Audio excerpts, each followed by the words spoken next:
Hello friends, আপনারা কেমন আছেন? আশা করি ভালো আছেন। তো আজকে আমি আমাদের দুপুরের রেসিপি হচ্ছে কাতলা মাছের কালিয়া বানাবো। তো তার জন্য আমি কাতলা মাছটা ভেজে নিয়েছি এবং আমি সব মশলা একসঙ্গে পেস্ট করে আর তেল গরম হতে আমি দিয়ে দিয়েছি মশলাগুলো সব কড়াতে। আর এতে কি মশলা দিয়েছি আপনাদের একবার বলে দিই। এতে কাঁচা লঙ্কা দিয়েছি 5-6টা, আর ছোট ছোট পেঁয়াজ দিয়েছি 3টে এবং আধখানা টমেটো, আর আদা রসুন 5টা আদা রসুনের কোয়া এবং ছোট্ট একটা টুকরো আদা দিয়ে আমি এটা ভাজছি। এখনও এটা ভাজা হয়নি, এটা একটু টাইম লাগবে। ভাজা হয়ে গেলে শুকনো মশলাটা কি দেব সেটা আপনাদের দেখিয়ে দেব।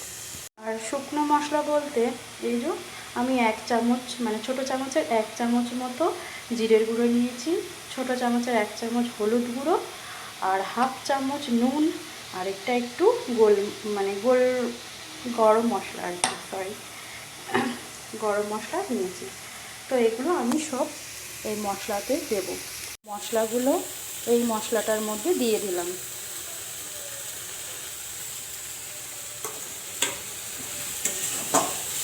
এবার এই মশলাটা আমি সুন্দর করে ভাজবো। পোস্তটা বেটেও ওই তরকারিতেই দেব। আমি এই পোস্ত বাটাটা অ্যাড করে দিলাম।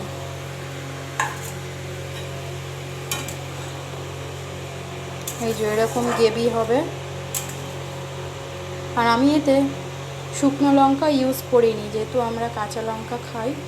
আর আমাদের কাঁচা লঙ্কাটাই সব তরকারিতে প্রায় দিই, কিন্তু মাঝে মাঝে গুঁড়ো লঙ্কাও ইউজ করিনি তা না, করি, কিন্তু সব তরকারিতে আবার দিই না। আমার গ্রেভিটা ফুটে গেছে, তো আমি মাছগুলো এবার দিয়ে দিচ্ছি।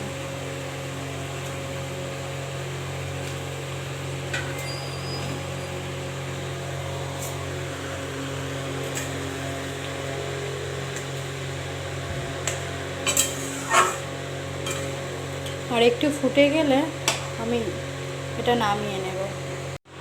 তো আমার সব রেডি হয়ে গেল। এই আমার সব শেষের দেখার আর কি।